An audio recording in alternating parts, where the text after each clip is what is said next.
할렐루야. 오늘도 이렇게 이 오후에 예배하러 오신 여러분들을 우리 하나님께서 너무나도 기뻐하실 줄 믿습니다. 아멘. 우리 청재부 또 신혼부부 사랑방 특송하는데 너무 은혜로우셨죠? 오늘 또 진아가 이렇게 참 찬양 목소리가 좋죠? 네, 참 귀한 은사를 가졌습니다. 네. 그래서 오늘 솔로로 준비했는데 아침에 제일 먼저 와요. 우리 진아가, 우리 김경식 장로님도 일찍 오시고 하시는데 와서 찬양대 저렇게 밑에 연습하는 그 성가대실 문 다 열고 혼자 열심히 막 찬양 준비하고 막 부릅니다. 그런 모습 너무나도 귀해서 오늘 또 우리 성대부도 임원들이 또 그런 아이디어 줘서 함께 또 찬양하는 시간 가졌는데, 우리 계속적으로 우리 찬양의 시간들 또 하나님 앞에 영광 돌리는 우리 진아되기를 여러분도 함께 기도해 주셨으면 좋겠습니다. 아멘. 감사하고요. 이제 우리 다음 주면은 또 월드컵이 여러분 시작되는 거 아시죠? 네, 월드컵이 시작됩니다. 오늘도 보니까 아침에 무슨 평가전 하는 것 같던데, 예. 그래서 우리 뭐 축구복을 입고 왔나 모르겠는데 아무튼 월드컵이 시작됩니다. 여러분은 좀 축구를 보실 때 어떤 마음이 드시는지 모르겠는데, 특별히 우리 축구 선수로서 또 성공한 여러 우리 대한민국의 선수들이 있지 않습니까? 뭐 1세대로 하면 뭐 차범근 선수도 있겠지만, 뭐 저희 때 같은 경우는 박지성 선수 있는 것 같고요. 또 요즘은 또 되게 유명한 선수 누가 있는지 아시나요? 네, 맞습니다. 네, 양성모 선수요? 양성모 선수, 네, 지금 바깥으로 뭔가 지금 나가신 것 같은데. 자, 우리 뭐 손흥민 선수도 있고, 네, 이강인 선수도 뭐 있는 것 같습니다. 전 세계적으로 너무나 잘 나가는 우리 국적을 가진 우리 선수들을 보면은 참 대단하다라는 생각이 드는 것 같아요. 감사하고.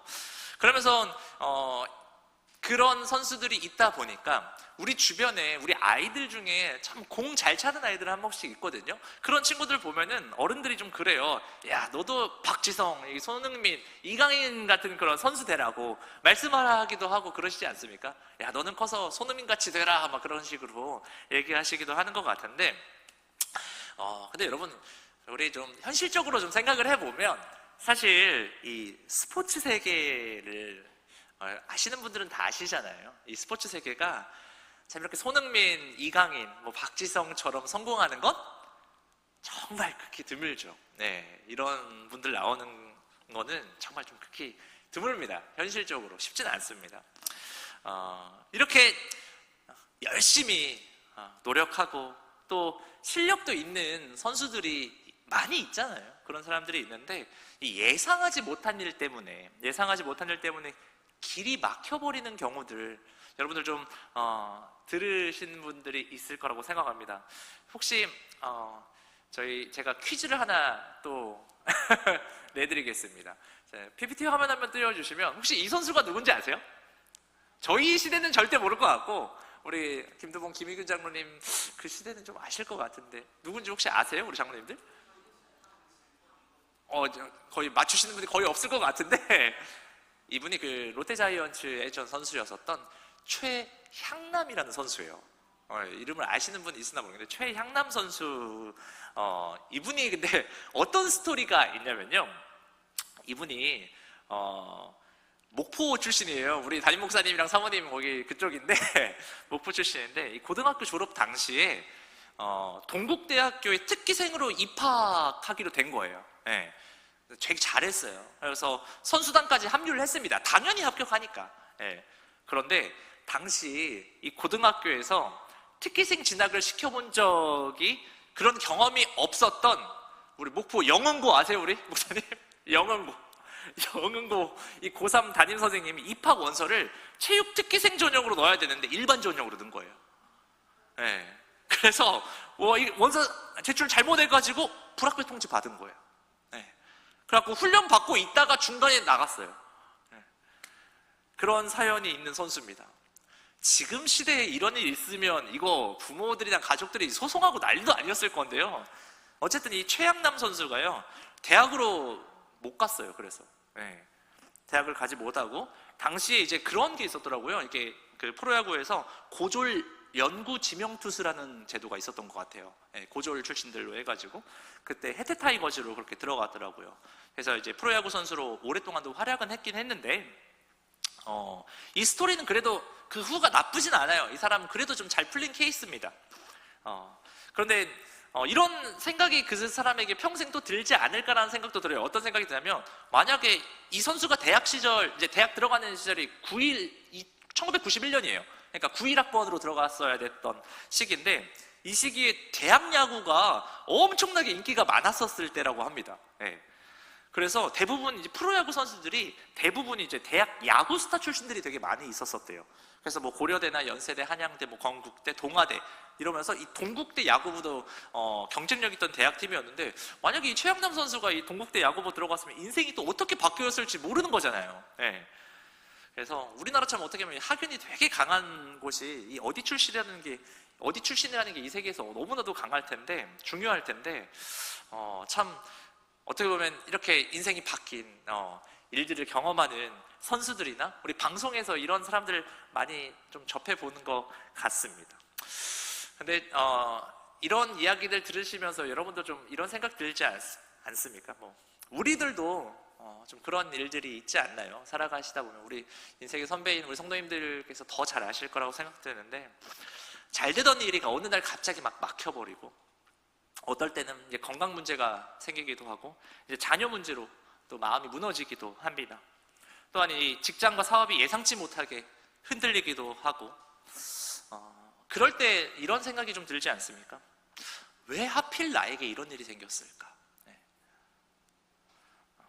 또 어떤 분들은 내 인생 왜 이렇게 꼬이는 것 같지? 왜 내가 이렇게 뭔가 하려고만 하면 이렇게 길 막히지?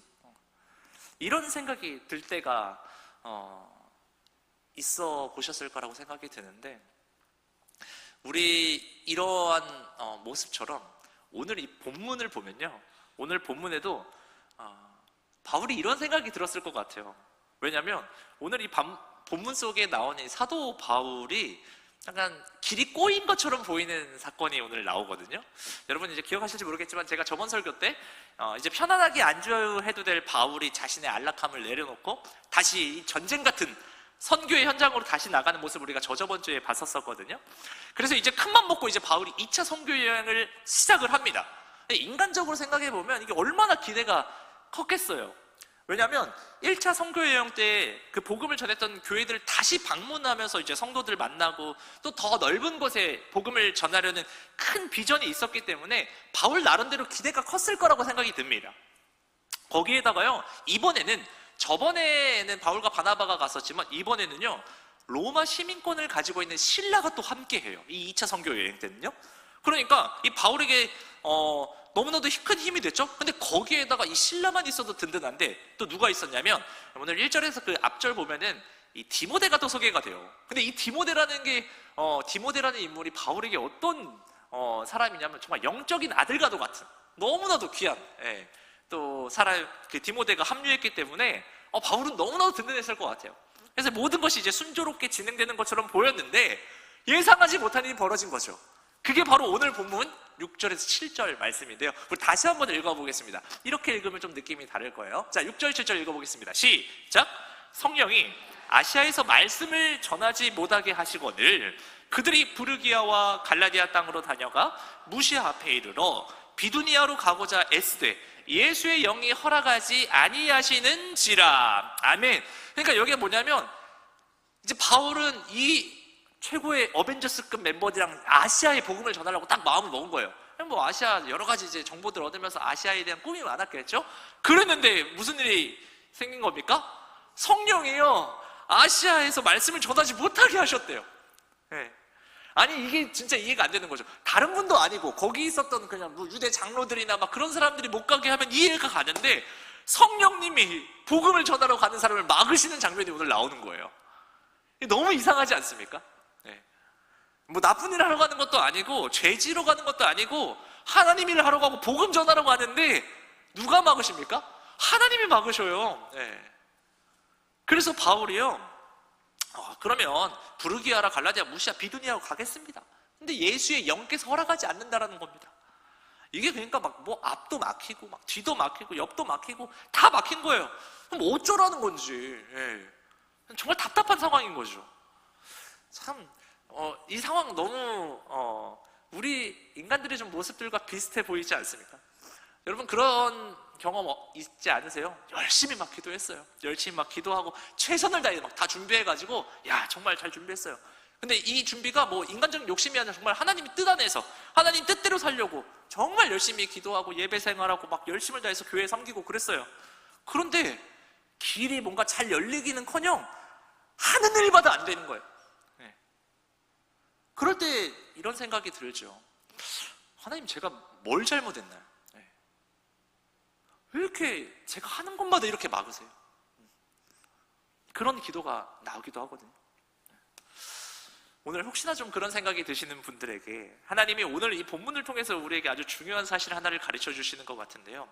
여러분 하나님께서요 길을 막으시는 것은 그 길을 버리기 위함이 아니라 더 좋은 길로 인도하시기 위함이라는 사실을 우리가 믿으시길 축원합니다. 아멘. 한번 봐볼게요. 오늘 이 성경 전체의 이 문맥을 통해서 봤을 때 바울은 아시아만 보고 있었어요. 그런데 하나님은요 유럽까지 보고 계신 거예요. 이걸 바꿔 말하면 바울은 자기 계획만 보고 있는 거죠. 그런데 하나님은 더 큰 역사를 준비하고 계셨습니다. 마찬가지로 우리에게도 이걸 적용해 보면요 우리가 뭔가를 하려고 할 때 있잖아요. 근데 일들이 막 막히는 거예요. 근데 우리 눈에는 그냥 이 막힌 것만 보여요. 막힌 문만 막 보일 수 있습니다. 막힌 길만 막 보여요. 그냥 막 내 안에 답답함이 가득하죠. 그런데 우리가 꼭 이때 기억해야 됩니다. 하나님 막 막으시잖아요. 그때 하나님은요 우리가 보지 못하는 더 큰 길을 준비하고 계심을 우리가 볼 수 있기를 축원합니다. 아멘. 그래서 우리가 우리의 인생의 길이 뭔가 막혔다고 느껴질 때 있잖아요. 그때 우리가 가장 먼저 해야 되는 게 뭐냐면 이 환경을 바라보지 않는 겁니다. 그리고 이때 해야 할 게 뭐냐면 되게 영적으로 민감해져야 됩니다. 하나님 도대체 어떤 일을 계획하고 계신 건지, 하나님 이 일들을 통해 가지고 나에게 도대체 뭘 말씀하시고 싶으신 건지 계속 구해야 돼요. 더욱 이걸 놓고 계속 기도해야 됩니다. 그리고 우리가 꼭 기억해야 될 게 뭐냐면 우리 하나님께서는요 이 성경을 통해서 또 막 예배를 통해서 우리 뭐 설교자를 통해서도 말씀하시기도 하지만 때로는요 우리를 정말 코너로 몰아넣는 그런 환경 속에서도 말씀하시거든요. 어려운 질병을 통해서 말씀하시기도 하고 자녀의 문제를 통해서 말씀하시기도 하고 또 직장과 사업의 어려움을 통해서 말씀하실 때도 있다는 겁니다. 문제는 하나님께서 말씀하지 않으시는 것이 아니라 문제는 뭐냐면 내가 듣질 못한다는 거예요. 우리가 이걸 잘 듣지 못하는 경우가 많습니다. 인생이 꼬여가고 뭔가 문제가 생기면 우리는 되게 그 상황 자체만 바라보게 되거든요. 뭔가 몸이 아프면 그렇잖아요. 어떻게든 우리가 병을 낫게 하는 것에만 좀 집중하는 부분이 있잖아요. 뭐 자녀 문제 생기면은 뭔가 그 환경들이 바뀌어졌으면 좋겠다라는데 막 우리가 힘을 쓰기도 하고 그거 놓고 기도하기도 하고 사업이 어려워지면 뭔가 새로운 방법과 해결책들 막 찾으려고 우리 되게 노력하잖아요. 근데 그것도 필요하죠. 그것도 너무나도 필요한데 진짜 믿음의 사람은 그냥 거기에서 멈추는 것이 아니라 무엇을 구하는지 아십니까? 바로 하나님 이 상황 속에서 지금 이 막힌 나의 상황 속에서 주님의 계획을 보게 하여 주시옵소서. 그저 그냥 이 상황을 원망하는 것이 아니라 이 막힘 속에 숨겨놓으신 그 주님의 뜻을 발견하게 해달라는 그 기도가 나오는 거거든요. 그 기도가 우리에게 필요한 거죠. 그 고백이 우리 가운데 있어야 되는 것이죠. 제가 뭐 이 얘기하면서 지금 네 얘기하고 있는 거다라고 생각이 들죠? 네. 저희 가정도 마찬가지인 것 같습니다. 뭐 이번 저희가 다니엘 일들 겪으면서 이 고백을 제가 많이 했어요. 네. 시간이 지날수록 하나님이 저희 가정에게 이 일을 겪게 하신 그 주님의 뜻을 저희 가정뿐만이 아니라 우리 모든 성도님들이 경험하게 하실 줄 믿습니다. 아멘. 전 기대돼요. 하나님께서 우리 다니엘을 어떻게 쓰실지 저는 정말 기대됩니다. 네. 시간이 좀 지나가지고 우리 다니엘이 이제 장성해가지고 하나님 일 할 거거든요. 제가 좀 서운한 게 있어가지고 하나님을 할 건데 우리 성도님들이요 혹시나 우리 다니엘 나중에 커가지고 얘가 맑게 알아들을 때 되면은 꼭 제가 개인적으로 부탁드리고 싶은 게 뭐냐면 여러분들 꼭 생색 내주셨으면 좋겠어요. 야 임마, 내가 너 태어날 때 내 자식 위해서도 그렇게 기도 안 했는데 내가 너 위해서 내가 눈물 뿌려가면서 기도했다고. 예, 꼭 생생 내주셨으면 좋겠어요. 이놈이 그 은혜 잊지 않고 주의를 감당할 수 있게 돼가지고 우리 산 증인이신 우리 큰빛교회 성도님들이 영적인 어머니가 되어주시고 영적인 아버지가 되어주시면 좋겠어요. 예. 아무튼 우리가 꼭 기억할 수 있었으면 좋겠는데요, 인생이 막혔을 때 그때가 오히려 하나님의 음성을 가장 선명하게 들을 수 있는 시간인 줄 믿습니다. 아멘. 그리고 인생의 길이 막혔을 때 우리에게 이제 필요한 두 번째가 뭘까 한번 생각을 해봤는데요, 너무 잘 아는 거죠. 예. 근데 너무 잘 아는데 너무 잘 안 되는, 바로 더욱 간절히 기도하는 거. 예.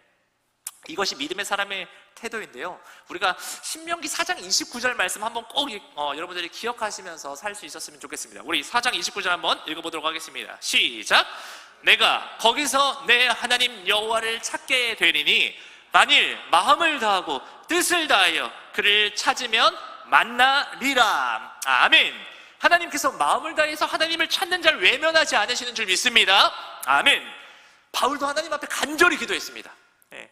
그리고 그 하나님의 응답을 받게 되는데요, 그 응답이 9절 10절에서 나옵니다. 우리 9절 10절 한번 읽어볼까요? 시작. 밤에 환상이 바울에게 보이니 마게도냐 사람 하나가 서서 그에게 청하여 이르되 마게도냐로 건너와 우리를 도우라 하거늘 바울이 그 환상을 보았을 때 우리가 곧 마게도냐로 떠나기를 힘쓰니 이는 하나님이 저 사람들에게 복음을 전하라고 우리를 부르신 줄로 인정함이러라. 아멘. 그러니까 간절히 기도하던 바울에게 하나님께서 새로운 문을 열어주시는 것을 보여주시는데요, 어떤 일이 일어나냐면 마게도냐 사람이 나타난 거예요. 예, 그러면서 이렇게 말을 해요. 마게도냐 사람이 우리 좀 도와주세요. 예, 그런 말을 하는 거예요. 근데 이게요, 바울은요 거기를 생각해 본 적이 없어요. 예. 근데 이런 그림들이 막 이어진 거예요. 바울은 지금 아시아 지역 좀 중심으로 생각하고 있었거든요. 그런데 하나님께서 바울이 그 보지 못했던 더 큰 길을 준비하고 계시는 것을 보게 된 거예요. 예. 여러분, 바울이 2차 선교여행 아무 생각 없이 시작했겠습니까? 이 사람이요? 그렇지 않아요. 정말 수많은 기도와 준비 가운데 길을 떠났습니다. 이전 선교지에서 돌에 맞아 죽을 뻔한 경험도 했어요. 다시 그 길을 간다는 거 정말 쉬운 일 아니거든요. 그러니까 그만큼 기도하고 하나님의 인도하심에 대한 확신도 있었어요. 그런데 그토록 기도하며 준비했음에도 길이 계속 막혔잖아요. 얼마나 답답했겠습니까? 하지만 그 막힘이 끝이 아니라 새로운 시작을 보여주고 계셨던 것이죠. 네. 아시아의 문이 닫힌 것처럼 보였지만 하나님께서 유럽의 문을 열고 계셨다는 것을 오늘 볼 수가 있습니다. 여러분, 오늘날 유럽 곳곳에 기독교 역사, 문화와 흔적들이요 엄청 많이 남아 있습니다. 교회 건물들이 도시의 중심에 세워져 있고요, 국가의 역사 속에도 그 복음의 영향력이 깊이 스며 있습니다. 오늘 우리에게 그것이 어떻게 보면 익숙한 모습일 수 있는데요, 그게 처음부터 그런 게 아니었거든요. 네. 복음이 전해지기 전 이 유럽은요, 복음을 전혀 알지 못하는, 전혀 그들이 알지 못하는 신을 섬기던 곳이 유럽이었어요. 그리스 로마 신화가 지배하고 그들만의 다신교적인 그런 신앙들로 다 퍼져 있었던 우상 숭배하는 지역이었습니다. 그런데요, 그 복음의 중요한 출발점이 바로 오늘 본문에 기록된 바울의 마게도냐 선교가 오늘의 출발입니다. 이게 그 유럽의 복음화의 첫 출발이 바로 오늘 이 본문에서 시작된 거예요. 더 놀라운 것은요, 하나님께서 이 일을 얼마나 세밀하게 준비하셨는가 하는 것이 오늘 본문을 보면은 좀 흥미로운 변화들이 나타나는데요, 오늘 본문 6절 한번 다시 한번 읽어보겠습니다. 시작. 성령이 아시아에서 말씀을 전하지 못하게 하시거늘 그들이 부르기아와 갈라디아 땅으로 다녀가. 근데 여기 6절에 보시면 저기 제가 빨간색으로 해놨죠? 뭐 어떤 표현이 등장합니까? 그들이라는 표현이 등장을 해요. 자, 여기서 퀴즈입니다. 여기서 말하는 그들은 누구를 말하는 걸까요? 세 명이 있거든요. 아까 제가 처음에 소개시켰던 바울과 실라와 디모데입니다. 바울과 실라와 디모데를 가리키는 말인데요, 근데 이게요 10절에 가면요 갑자기 표현이 바뀌어요. 우리 10절 한번 읽어보겠습니다. 시작. 바울이 그 환상을 보았을 때 우리가 곧 마게도냐로 떠나기를 힘쓰니 이는 하나님이 저 사람들에게 복음을 전하라고 우리를 부르신 줄로 인정함이러라. 아멘. 뭐가 바뀌었죠? 갑자기 그들에서 우리로 바뀌었어요. 왜 그랬을까요? 여기서 또 퀴즈 한번 내겠습니다. 우리 정혜영 권사님, 네, 정혜영 권사님 퀴즈예요. 사도행전은 누가 기록했을까요? 누가 기록했을까요? 누가 기록했을까요? 누가? 누가 기록했을까요? 누가? 네, 누가가 기록했습니다. 누가? 네. 사도행전 누가가 기록을 했거든요. 그러니까 이 시기부터 누가 선교팀에 합력했다는 것을 발견할 수 있죠? 누가? 네. 근데 여기서 퀴즈 하나 더. 그래도 성경 더 잘 아시는 우리 정윤정 권사님, 네. 누가의 직업이 뭐였죠? 의사였습니다. 닥터였어요. 네. 그러니까요, 이 복음을 전하는데 가장 선봉에 있었던 사람이 바울이잖아요. 그런데 이 바울은요, 육체에 연약함이 있었던 사람이에요. 네. 질병을 가지고 있었던 사람이에요. 거기에다가 앞으로 가야 할 이 마게도냐 유럽 땅은 익숙하지 않은 환경이었거든요. 그래서 하나님께서 필요한 사람을 준비하고 계셨던 거예요. 네. 바울은 몰랐죠. 그저 그냥 길이 막힌 줄만 알았죠. 근데 하나님은요, 이미 이 다음 단계의 사람과 사역들 필요한 모든 것들을 준비하고 계셨던 것입니다. 저는 이 본문이 너무 큰 은혜로 다가왔어요. 네, 이 부분이 다들 별로 이런 걸 주목 안 하는데 저는 이게 되게 큰 은혜가 돼요. 왜냐하면 이 모습이 참 우리 인생 같아 보여서 가지고요. 네. 우리 눈에는요, 그냥 닫힌 문밖에 보이지가 않아요. 이런 일을 겪을 때 계속 그냥 실패하는 것처럼 보일 수 있습니다. 기도했는데도 안 되고, 열심히 했는데도 길은 보이지 않고, 최선을 다했는데도 안 풀려요. 그런데요, 그때요, 하나님은 우리가 보지 못하는 곳에서 일하고 계시는 분인 줄 믿습니다. 아멘. 우리가 알지 못하는 사람을 준비하고 계시고요, 우리가 예상하지 못한 길을 예비하고 계시고, 우리가 생각하지 못했던 그 계획을 진행하시는 분이 우리 하나님인 줄 믿습니다. 아멘. 우리 마지막 예레미야 예가 3장 33절 말씀 한번 읽어볼까요? 시작. 주께서 인생으로 고생하게 하시며 근심하게 하심은 본심이 아니시로다. 아멘. 여러분, 하나님은요, 우리가 무너지기를 원하시는 분이 아닌 줄 믿습니다. 아멘.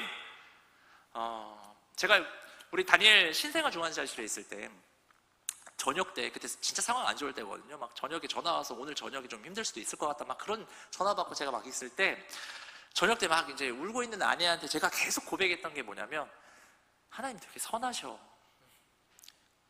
우리 하나님 정말 선하셔. 제가 그 고백을 계속 했었어요. 우리 하나님 선하신 분이에요.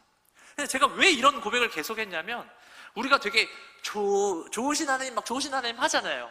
막 참 좋으신 하나님, 우리 찬양 다 부르잖아요. 좋으신 하나님, 좋으신 하나님, 참 좋으신 나의 하나님, 그 찬양 부르는데요, 이게 정말 여러분 최악의 상황에서 부르기 정말 쉽지 않습니다. 네. 막 되게 그런 상황들 있을 때 쉽지 않아요. 네.